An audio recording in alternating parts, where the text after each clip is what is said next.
Hello दोस्तों and welcome back. आज आप देख सकते हो मैंने कैमरा उठा लिया। आप लोगों को कुछ दिखाना चाहता था इसलिए। नॉर्मली वीडियो मैं अपने लैपटॉप पे ही बनाता हूँ, लेकिन यस व्यू दिखाने के लिए ये स्पेसिफिकली कैमरा उठाया एंड समझ में आया कि लैपटॉप पे वीडियो बन रही है। सो फॉरगिव मी अगर मैं कैमरा को नीचे देख रहा हूँ। ये वीडियो इम्पोर्टेंट आपके लिए क्यों है, मैं इतनी जल्दी क्यों बना रहा हूँ बाहर होके भी। आप लोगों के पास कॉलेज सिलेक्शन के लिए जो सब्जेक्ट्स रहेंगे आपके कॉलेज में, उसमें बहुत कम समय है। नेक्स्ट वीक में आप लोगों को सारे करने और फिर एग्जामिनेशंस फॉर्म वगैरह सब आ जाएंगे, तब तक के आप अपने कॉलेज के सब्जेक्ट बदल सकते हो।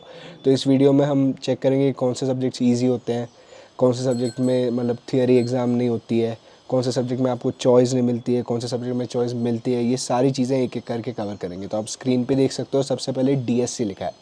अब मान लेते हैं आप किसी भी कोर्स को आपको अलॉट हुआ है, पॉलिटिकल साइंस मेरा ही एग्जांपल ले लेते हैं, तो आपको डीएससी 3 पढ़ने को मिलेंगी। एक डीएससी आपकी मतलब वो आपका कॉलेज अलॉट करेगा, दूसरी भी वही कॉलेज अलॉट करेगा, तीसरी भी कॉलेज अलॉट करेगा। तो डीएससी में आपके पास चॉइस नहीं है, जो कोर्स आपने अपनी प्रेफरेंसेस में डाला था वो आपको अलॉट हुआ।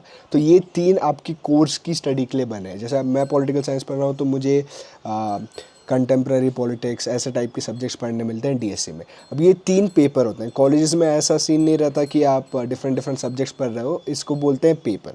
तो ये 3 पेपर रहते हैं आपके डीएससी के, जो वर्थ रहते हैं 4 क्रेडिट्स के ईच। क्रेडिट्स का मैं थोड़े आगे जाके समझाऊंगा आपको क्या होता है, तो ध्यान से देखना।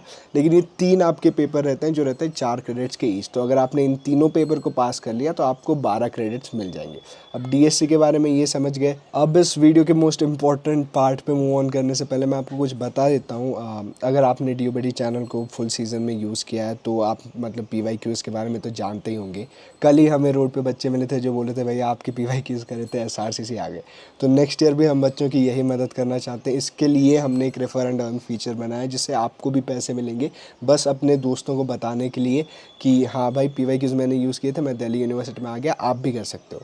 मतलब आपको अपफ्रंट कुछ पैसे नहीं देने हैं, आपको डायरेक्टली मिलेंगे अगर वो बंदा खरीदता है। अब ये आपको कैसे करना है मैं फ़ोन पे दिखा दे रहा हूँ। यहाँ पे जैसे आप डीओबीडी ऐप खोलोगे तो ये एक टॉप कॉर्नर पे आपको रेफर एंड अर्न का सेक्शन मिल रहा है। तो रेफर एंड अर्न पे क्लिक किया। जैसे आपने क्लिक किया तो ये आपका एक कोड जनरेट हो गया होगा ऑलरेडी। इसको कॉपी करके अपने दोस्त को सेंड कर देना। जब वो पेमेंट करने जाएगा तो आपको मतलब आपका कोड यूज़ कर लेगा एंड देन उसको डिस्काउंट, उसको खुद भी डिस्काउंट मिलेगा जैसा आप देख सकते हो, और आप लोगों को भी पैसे मिलेंगे। ये आप अपने स्कूल के दोस्तों को सेंड कर सकते हो और बाकी भी किसी 12th के स्टूडेंट को जानते हो तो उन्हें सेंड कर सकते हो and you will make money out of it, free money है।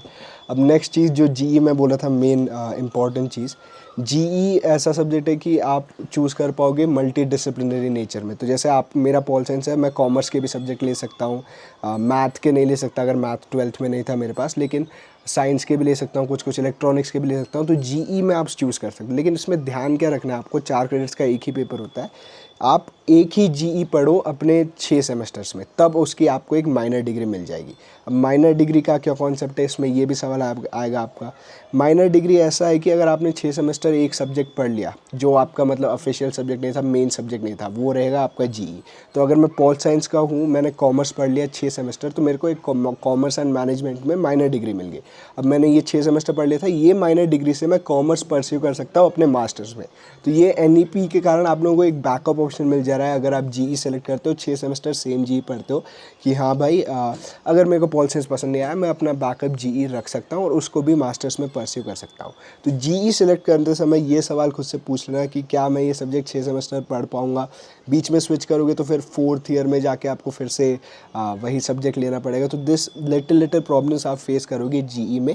एक ही पेपर होता है 4 क्रेडिट्स का। तो अभी तक के हमने डिस्कस कर लिया आपके 4 पेपर, 3 डीएससी 1 जीई। अब मूव ऑन करते हैं 2 क्रेडिट्स वाले पेपर पे। सबसे पहले जिनमें आते हैं वैल्यू एडिशन कोर्सेज। अब एनईपी ने जो बोला था कि वैल्यू एडिशन कोर्स होते क्या है, उनने बोला था ये बच्चों की मेंटल हेल्थ में मदद करेंगे, वेल बीइंग में मदद करेंगे। और इनके नाम भी आप सुनोगे तो वैसा ही आपको फील आएगा कि आर्ट ऑफ बीइंग हैप्पी है इधर, फिर next visual communication and photography है, ताकि योगा एंड वेलनेस के ऊपर भी एक वीएसी है। तो ये ऐसे टाइप के कोर्सेज रहेंगे। अब वीएसी में आप एक चीज़ ध्यान रख सकते हो कि आपके किसी किसी सब्जेक्ट में सिर्फ प्रैक्टिकल्स होते हैं, आपको थियरी एग्जाम में जाके बैठना नहीं हो।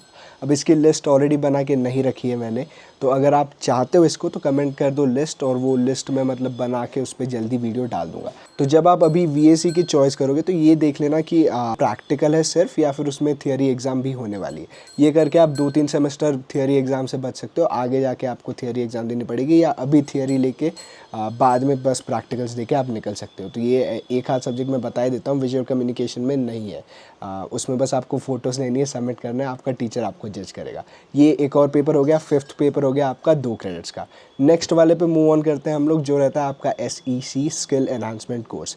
यहाँ पे भी NEP ने बोला था कि ये हैंड्स ऑन एक्सपीरियंस देना चाह रहे हैं हम लोग बच्चों को, उनको दिखाना चाह रहे हैं कि आप अभी से कैसे कैसे काम कर सकते हो। तो SECs आपको दिखेंगे, थोड़े स्किल बेस्ड कोर्सेज ऐसे आपको दिखेंगे ये, और इनमें भी किसी किसी में आप लोगों को थियरी एग्ज़ाम नहीं देने की होगी, सिर्फ प्रैक्टिकल से ही बात हो जाएगी। तो यहाँ पे एक इनोवेशन एंड एंटरप्रेन्योरशिप टाइप के सब्जेक्ट दिखेंगे आपको एग्जाम्पल से समझने के लिए, ये भी आप चूज़ कर पाओगे आगे। और मान लेते हैं अगर आपने ऑलरेडी सेलेक्ट कर लिया, गूगल फॉर्म भर लिया, आप अब भी जाके अपने एडमिन में ये बदल सकते हो सब्जेक्ट्स। वो आपको थोड़ी तकलीफ देंगे एडमिन वाले कि नहीं ऐसा नहीं होता, अभी चेंज नहीं होता, लेकिन जब तक कि आप एग्जामिनेशन फॉर्म नहीं भरते हो तब तक कि आप चेंज कर पाओगे, ठीक है। तो इसको अभी जाके आप चेंज कर सकते हो अगर आपने कोई थियरी वाला ले लिया है, नॉन थियरी चाहते हो। आखिर में एक सब्जेक्ट आता है AEC। कॉलेज के मेरे दोस्त मुझे यही बोलते हैं कि भैया, मैं बोलने वाला था खुद को, लेकिन कॉलेज के दोस्त भैया नहीं बोलते, हर्ष हमें ये सब्जेक्ट पसंद नहीं है, AEC यार मज़ा नहीं आता, क्योंकि मतलब फोर्स्ड सब्जेक्ट मान सकते हो, ये आप पे मतलब थोपा जाएगा कि आपको यही पढ़ना है। एक सेमेस्टर मान लो आप पढ़ सकते हो एनवायरमेंटल साइंस, और दूसरे सेमेस्टर लैंग्वेज, तो ये कंपलसरी है, एक एक सेमेस्टर में रिपीट हो जाएंगे आपके 3rd ईयर तक, 2nd ईयर एंड तक की ये 100% रहेंगे। अब नेक्स्ट चीज़ जो आप यहाँ पे देख सकते हो, आप अपना लैंग्वेज बदल सकते हो। अगर आप कोई रीजनल लैंग्वेज पढ़ना चाहते हो, फ्रेंच पढ़ना चाहते हो, तो आप दूसरे कॉलेज में जाके इसे पढ़ सकते हो AEC में। इसका प्रोसीजर आपके एडमिन ऑफिस में जाना है, उनको बताना है मैं ये करना चाहता हूँ, वो बताएंगे किस कॉलेज में ये ऑफ़र होता है, और वहाँ से जाके आप इसे कर सकते हो। तो ये हो गए आपके टोटल 7 पेपर, आपकी AEC, VAC, SEC सब 2 क्रेडिट्स के हैं, बाकी के 3 DSC और एक GE 4 क्रेडिट्स के हैं।